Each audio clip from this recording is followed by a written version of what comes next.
माननीय अध्यक्षा महोदया,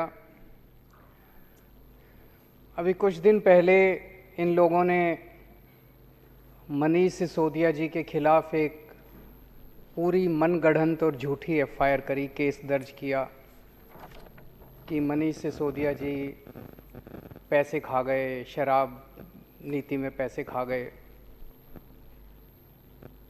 हम लोग पब्लिक लाइफ में हैं।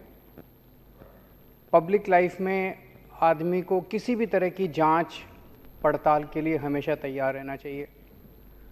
मुझे बेहद खुशी है कि तुरंत मनीष जी ने बयान दिया कि मैं सब तरह की जांच के लिए तैयार हूँ, सीबीआई, ईडी जो जांच करना चाहे जांच कर ले। मनीष जी ने धमकी नहीं दी कि मैं तुम्हारे ऊपर डिफेमेशन के केस कर दूंगा, ये कर दूंगा, वो कर दूंगा। अरे क्यों कर दूंगा, जब कुछ करा ही नहीं तो कर लो जांच।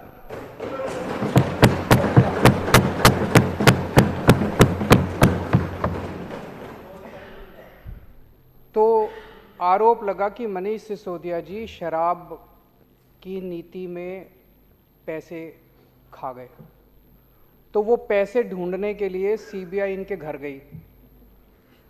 तो खूब ढूंढा उन्होंने, चारों तरफ काफ़ी देर ढूंढा, सारा 14 घंटे तक उन्होंने ढूंढा, सब कुछ देखा, गद्दे फाड़े, तकिए फाड़े, बता रहे हैं दीवारें भी यूं यूं करके देखी, खोखली मिलती तो शायद दीवारें भी तोड़ देते, लेकिन कुछ नहीं मिला उनको। 14 घंटे के बाद वो चले गए। बट 6-7 घंटे तक गहन पूछताछ की। कुछ लोग मैं देख रहा था टीवी में आरोप लगा रहे थे ये लोग कि जवाब क्यों नहीं देते। जवाब, सारे जवाब दिए इन्होंने, जितने प्रश्न सीबीआई वालों ने पूछे सारे जवाब दिए, और सीबीआई वाले पूरी तरह से संतुष्ट होकर इनके घर से गए। फिर सीबीआई वाले इनके गांव गए। गांव में सारे गांव वालों से पूछा, भाई मनीष सिसोदिया ने कोई प्रॉपर्टी खरीदी हो, ज़मीन खरीदी हो, कोई खेती की ज़मीन खरीदी हो, कोई मकान खरीदा हो, कोई कुछ नहीं मिला। फिर इनके लॉकर चेक करने के लिए गए। उनको लगा शायद यहाँ कोई ज्वेलरी हो, पैसा हो, प्रॉपर्टी के कागज़ हो। वहाँ शायद 70-80 हज़ार रुपये के भाभी जी के कोई छोटे मोटे गहने मिले। तो लॉकर चेक कर लिया, गांव में सारी प्रॉपर्टी चेक कर ली, सब कुछ चेक कर लिया, कुछ भी नहीं मिला। तो अब सीबीआई वाले भी अच्छे लोग हैं, इंसान हैं, वो भी, उनके दिल में भी आत्मा, वो देख रहे हैं कि क्या हो रहा है। वो भी सोचते हैं यार ये ठीक नहीं हो रहा। वो जाते जाते कह रहे थे इनको, कहते हैं जी कुछ नहीं मिला हम लोगों को, लेकिन ऊपर से प्रेशर इतना ज़्यादा है कि एक बार आपको गिरफ्तार तो करना पड़ेगा। तो मनीष जी ने उनको कहा, भाई चिंता मत करो, जब भी गिरफ्तार करना हो मेरे को बता देना, मैं आ जाऊंगा, मेरे को गिरफ्तार कर लेना। तो गिरफ्तार तो होंगे ये, लेकिन मोटे मोटे तौर पे सारा देश देख रहा है, भाई सारी जांच कर ली, सब कुछ कर लिया, कुछ नहीं मिला, पाक साफ। एक तरह से मैं बार बार कहता हूं कि हम लोग बार बार प्रधानमंत्री मोदी जी से ईमानदारी का सर्टिफिकेट लेके आए हैं, तो एक बार फिर से प्रधानमंत्री जी ने मनीष सिसोदिया को ईमानदारी का सर्टिफिकेट दिया है कि तुम सबसे ईमानदार। बाकी राजनीति तो चलती रहेगी, गिरफ्तारी जो है वो तो राजनीतिक होगी। मैं ये देख रहा था कि इस तरह के झूठे सच्चे केस कर करके, इंक्वायरी कर करके मिलता क्या है इनको। मानव जीवन का मुझे लगता है 3-4 हजार साल का इतिहास है। इन 3-4 हजार साल में शायद आम आदमी पार्टी ऐसी पार्टी है जिसके ऊपर सबसे ज्यादा केस हुए होंगे पूरी दुनिया में, पूरे इंसान। मैं सारा आज डेटा लेके आया हूं। हमारे 49 एमएलए के ऊपर 169 केस हुए हैं। छोटी सी पार्टी है, अभी अभी पैदा हुई है, और हमारे ऊपर 169 केस कर दिए इन्होंने। 49 एमएलए पे 169 केस कर दिए। 169 में से 134 केस खत्म हो गए, कोर्ट ने खत्म कर दिए। कोर्ट ने कहा भी कुछ नहीं है इन केस में। खूब डांटा इनको, पुलिस वगैरह को, कि क्या बेकार की केस। 35 केस अभी पेंडिंग है, वो भी खत्म हो जाएंगे थोड़े बहुत दिन में। इसमें मैं देख रहा था 16 केस मेरे ऊपर करे थे इन्होंने। 16 में से 12 में तो मैं बरी हो गया, 4 पेंडिंग है। 13 केस मनीष जी के ऊपर करे थे, उसमें से 10 में ये बरी हो गए, 3 पेंडिंग है। जैन साहब के ऊपर 4 केस करे थे, 2 में बरी हो गए, 2 पेंडिंग है। दिनेश मोहनिया पे 10 केस करे थे, 9 में बरी हो गए, 1 पेंडिंग है। वंदना कुमारी पे 6 केस करे थे, सारे बरी हो गए। अखिलेश त्रिपाठी पे 4 करे थे, 3 बरी हो गए। इस तरह से पूरी लिस्ट है 49 MLA की। इन्होंने हमारी बोले बसों की खरीद पे घोटाला हो गया, कर लो जी, आ जाओ जांच कर लो। कर ली सारी जांच, कुछ नहीं मिला, एक नए पैसे का कुछ नहीं मिला। बोले शराब पॉलिसी में घोटाला हो गया, उसमें कुछ नहीं मिला अभी तक। तो स्कूलों में घोटाला हो गया, सारे स्कूलों की भी जांच, 4 साल हो गए इनको स्कूलों की जांच करते करते, उसमें भी कुछ नहीं मिला। मोहल्ला क्लिनिक में बोले खूब घोटाला हो गया, उसमें भी कुछ नहीं मिला। बोले अस्पतालों में घोटाला हो गया, अस्पतालों के कंस्ट्रक्शन में, दवाइयों में, पता नहीं क्या क्या, वो सारी जांच कर ली, उसमें कुछ नहीं मिला। कोरोना के वक्त बोले घोटाला हो गया, पूरी दुनिया कह रही है कोरोना में हम लोगों ने बड़ा अच्छा काम किया, बोले घोटाला हो गया, उसकी भी जांच कर ली। बोले सड़कों के निर्माण में घोटाला हो गया, उसकी भी जांच कर ली, उसमें भी कुछ नहीं मिला। इससे क्या फायदा है? इससे कोई देश का फायदा है? ऐसी झूठी सच्ची जांच करके देश का टाइम खराब कर रहे हो, लोगों का टाइम खराब कर रहे हो, काम में अड़चन अड़ा रहे हो, रोज नई नई उलट पुलट जांच कर रहे हो। एक जरूर हुआ है, जब से इन्होंने मनीष सिसोदिया क्या रेड मारी है, गुजरात में हमारा 4% वोट शेयर बढ़ गया। और जिस दिन ये इनको गिरफ्तार करेंगे, मुझे लगता है 6% वोट और बढ़ जाएगा।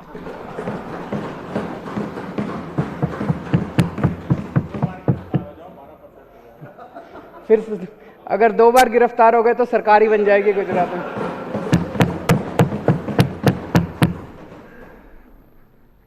आज देश में राष्ट्रीय स्तर पे 2 ही पार्टियां बची हैं, एक है कट्टर ईमानदार पार्टी और एक है कट्टर बेईमान पार्टी। 2 ही पार्टियां हैं। कट्टर ईमानदार पार्टी है, उसमें सारे उनके नेता, मंत्री, मुख्यमंत्री, विधायक सब ईमानदार हैं। और जो कट्टर बेईमान पार्टी है, उसमें रोज भ्रष्टाचार सुनने को मिलता है, रोज भ्रष्टाचार। कल सुन रहे थे कर्नाटक के अंदर ठेकेदार खड़े होकर कह रहे थे, खुलेआम कभी नहीं हुआ होगा ऐसा, वो डर भी निकल गया उनका। ठेकेदार खड़े होकर कह रहे हैं, कोई कह रहा है मेरे से 30% पैसे खा गए, मेरे से 40% है। कट्टर बेईमान पार्टी वो है जो जहरीली शराब बेचती है। कट्टर पार्टी बेईमान पार्टी वो है जो नशा बेचती है इस देश के अंदर। कट्टर बेईमान पार्टी है जो 20-20 करोड़, 50-50 करोड़ रुपए में MLA खरीदती है। कट्टर ईमानदार पार्टी जनता के टैक्स के पैसे को स्कूल और अस्पताल बनाती है। कट्टर ईमानदार पार्टी उससे स्कूल बनाती है, अस्पताल बनाती है। और कट्टर बेईमान पार्टी जनता से टैक्स लेके और अपने दोस्तों के कर्जे माफ करती है, उनसे MLA खरीदती है। कट्टर बेईमान पार्टी अपने दोस्तों से और अपने पार्टी के लोगों से प्यार करती है, उनको बचाने की कोशिश करती है। अगर उनकी पार्टी का कोई पकड़ा जाए तो उसको जांच भी नहीं होती, कुछ नहीं होता। उनका कोई दोस्त पकड़ा जाए चोरी करते हुए तो उसका कुछ नहीं होता। कट्टर ईमानदार पार्टी देश से प्यार करती है। अगर उनका अपना भी कोई फंसे तो उसको बख्शती नहीं है कट्टर ईमानदार पार्टी। कट्टर बेईमान पार्टी है जिसमें कम पढ़े लिखे लोग हैं, आधे से ज्यादा अनपढ़ लोग हैं, कईयों की फर्जी डिग्रियां हैं उनके नेताओं की। कट्टर ईमानदार पार्टी वो है जिसके पास पढ़े लिखे लोग हैं, IIT के लोग हैं, डिग्री असली है। कट्टर ईमानदार पार्टी के पास अच्छी टीम है, समझ है, विजन है। कट्टर बेईमान पार्टी है जो 24 घंटे गुंडागर्दी, लड़ाई झगड़ा, पूरे देश में बेईमान पार्टी को पता चल जाए किसी ने बलात्कार किया, उसको पार्टी में शामिल कराने के लिए पहुंच जाते हैं। औरतों को गंदी गंदी गालियां देते हैं ये।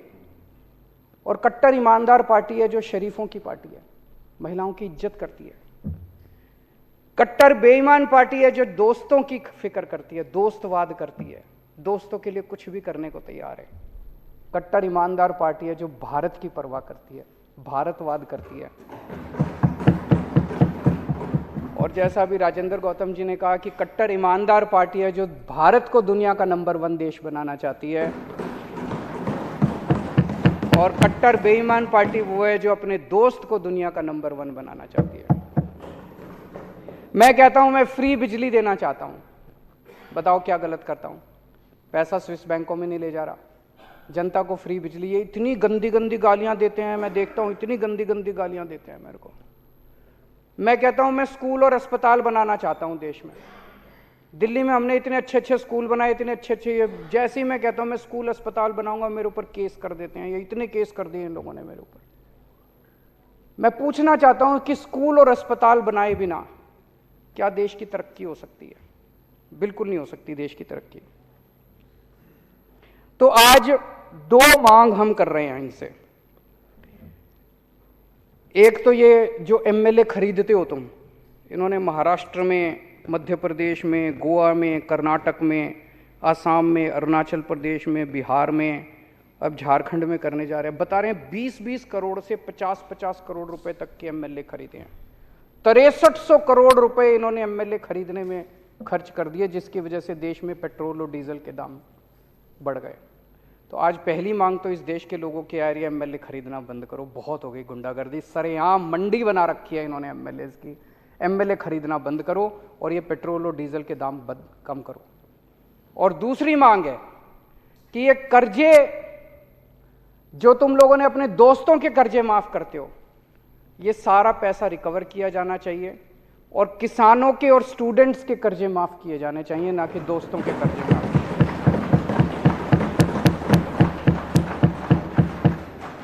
ये डिबेट आजकल अमेरिका में भी चल रहा है। अमेरिका के अंदर भी दो पार्टियां हैं। जो बिडेन साहब अभी स्टूडेंट्स के कर्जे माफ कर रहे हैं, दूसरी पार्टी है जो इनके दोस्त की पार्टी है, वो कह रहे हैं स्टूडेंट्स के कर्जे माफ नहीं होने चाहिए, अरबपतियों के कर्जे माफ होने चाहिए। वो इसका विरोध कर रहे हैं। वहां भी यही चल रहा है और यहां भी यही डिबेट चल रहा है इस देश के अंदर कि क्या अरबपतियों के कर्जे माफ होने चाहिए या किसानों के और स्टूडेंट्स के कर्जे माफ होने चाहिए। मैंने पिछले कुछ दिनों से देख रहा हूं जो टीवी में चल रहा है, जो डिबेट चल रही हैं, बहुत आहत हूं मैं। ये चल क्या रहा है? मतलब ऐसा लड़ाई झगड़ा, हमारा कसूर क्या है? मैं देख रहा था स्कूलों के ऊपर ऐसे टूट के पड़े हैं ये कि इन्होंने क्या आरोप लगा रहे हैं कि इतने स्कूल क्यों बना दिए। तो स्कूल बनाना तो अच्छी बात है, किसी भी देश में स्कूल बनाना तो अच्छी बात है, बताओ क्या गलत करा। इनका दूसरा आरोप है स्कूलों में इतने कमरे क्यों बना दिए। अब कमरों में हम तो रह नहीं रहे, बच्चे पढ़ रहे हैं यार कमरों के अंदर, तुमको क्या तकलीफ है? बोले गरीबों के बच्चों के लिए इतने कमरों की क्या जरूरत है? गरीबों के बच्चे तो कम कमरों में भी पढ़ लेंगे, एक एक कमरों में 100-100 ठूस दो, पढ़ लेंगे। अरे हम गरीबों के बच्चों को, मिडिल क्लास के बच्चों को अच्छी शिक्षा देना चाहते हैं, तुमको क्या तकलीफ है? तुम अपने बच्चों को विदेश भेजते हो, हम अपने बच्चों को अपने देश के अंदर अच्छी शिक्षा नहीं दे सकते क्या? कहते गरीबों के बच्चों के लिए इतने स्कूल बना दिए, गरीबों के बच्चों के लिए इतने टॉयलेट क्यों बना दिए। बताओ, टॉयलेट, ज्यादा टॉयलेट बना के हम क्या करेंगे उसका? हमारा उसमें क्या रोल है यार? पहले ऐसे जमाना था जहां पे टॉयलेट्स ही नहीं होते थे स्कूलों के अंदर, बच्चियों को अपने घर जाना पड़ता था अगर जरूरत पड़ती थी। आज अगर हमने अच्छे टॉयलेट बना दिए, वहां हमारी बेटियों को, बच्चियों को, बच्चों को अगर सुविधा मिल रही है, तो इसमें क्या तकलीफ है? ये आरोप है इनके, ज्यादा स्कूल क्यों बना दिए। फिर कह रहे हैं क्लासों में इतना डिजिटल बोर्ड लगाने की क्या जरूरत थी, इतने शानदार डेस्क बनाने की क्या जरूरत है? गरीबों के बच्चे, रिक्शे वाले के बच्चे, मजदूर के बच्चे, इन लोगों को क्या जरूरत है इतने अच्छे अच्छे डेस्कों पे पढ़ने की? इन लोगों को क्या जरूरत है डिजिटल बोर्ड की? इतना पैसा खर्चने की क्या जरूरत थी? हम तो करेंगे, हम अच्छी शिक्षा देंगे। अब ये देश बदलेगा, अब ये देश रुकने वाला नहीं है। तुम लोगों ने गरीबों का मजाक बना दिया था इस देश के अंदर, अब इस देश के गरीबों को अच्छी शिक्षा मिलेगी और तुमसे आंखों में आंखें मिला के तुम्हारा सामना करेंगे गरीबों के बच्चे।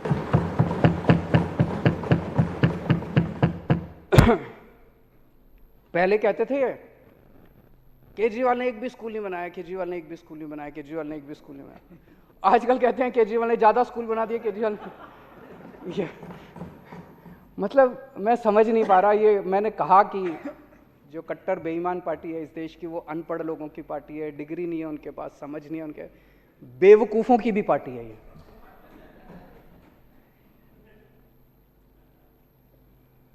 एक मैं देख रहा था आजकल स्कूलों में घूम रहे हैं ये, कल मैंने देखा सौरभ के साथ लड़ाई झगड़ा हो रहा था। आजकल स्कूलों में घूम रहे हैं कि कमी निकालनी है, कुछ भी कमी निकालनी है। यार ज़बरदस्ती कमी निकालने की क्या जरूरत है?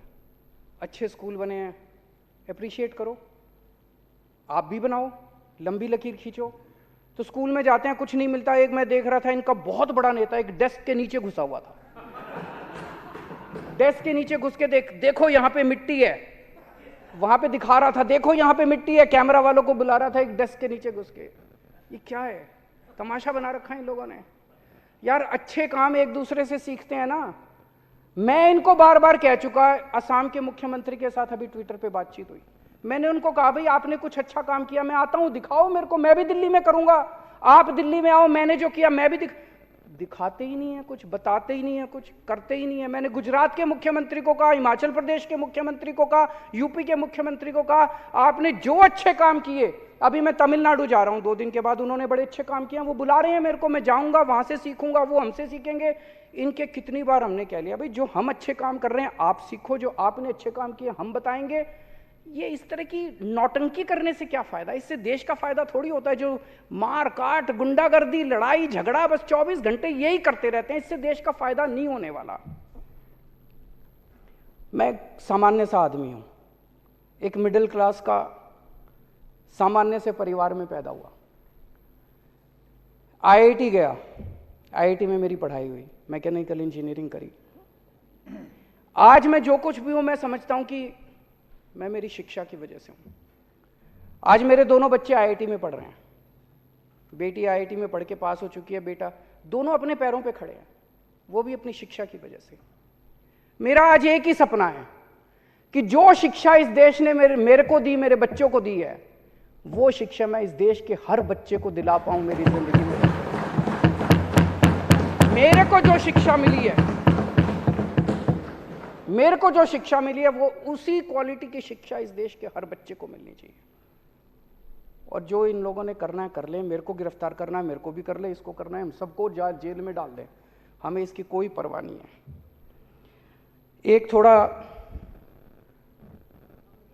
एक दो दिन पहले रिपोर्ट आई थी कि दिल्ली के अंदर कानून व्यवस्था बहुत ज़्यादा खराब हो गई है, उसके लेके हम सब लोग चिंतित हैं। हम इसमें किसी भी किस्म की राजनीति नहीं चाहते। हम चाहते हैं कि एलजी साहब और केंद्र सरकार इस बारे में जो भी उचित कदम है वो उठाएगी। हमसे जो भी सहायता चाहिए हम करने को तैयार हैं अपने अपने स्तर के ऊपर। लेकिन महिलाओं की सुरक्षा को लेकर जो रिपोर्ट आई है वो बहुत ज़्यादा चिंताजनक है कि पूरे देश के अंदर सबसे अनसेफ मेट्रो जो है वो दिल्ली है। ये दाग हम बर्दाश्त नहीं कर सकते। हम अपनी महिलाओं को हम चाहते हैं वो सबके लिए सुरक्षित हो। और आज पढ़ा हमने न्यूज़पेपर में, मीडिया में भी देखा कि एक बच्ची को गोली मार के 3 लड़कों ने उसकी हत्या कर दी। इसकी हम कठोर निंदा करते हैं। उसमें से 2 लड़के बता रहे हैं पकड़े गए हैं, एक अभी भी फरार है, वो भी पकड़ा गया है। इस किस्म की इंसिडेंट्स किसी भी सभ्य सोसाइटी में शोभा नहीं देते, उसकी हम कड़ी निंदा करते हैं। आज ये जो कॉन्फिडेंस मोशन लाया गया, इसका सबसे बड़ा पर्पज़ ये है कि पूरे देश के अंदर जो इन लोगों ने माहौल बना लिया, इनको लगता है कि किसी को भी खरीदा जा सकता है, आम आदमी पार्टी वालों को नहीं खरीदा जा सकता। आज ये हम इस देश के सामने साबित करेंगे। इन्होंने 40 एमएलए खरीदने का प्लान बनाया था। हमारे 12 एमएलए से संपर्क किया, बोले 20-20 करोड़ रुपए ले लो और 40 को ले आओ। 800 करोड़ रुपए इन्होंने रख रखे थे। हमारा एक भी एमएलए नहीं बिका। इनका ऑपरेशन लोटस फेल हो गया। हमारे टोटल 62 एमएलए हैं। 62 में से स्पीकर साहब अभी कनाडा गए हुए हैं, नरेश बाल्यान ऑस्ट्रेलिया गए हुए हैं, सतिंदर जैन साहब अभी जेल में हैं। उन 3 को छोड़ के आज 59 एमएलए यहाँ मौजूद है, काउंटिंग कर रहे हैं।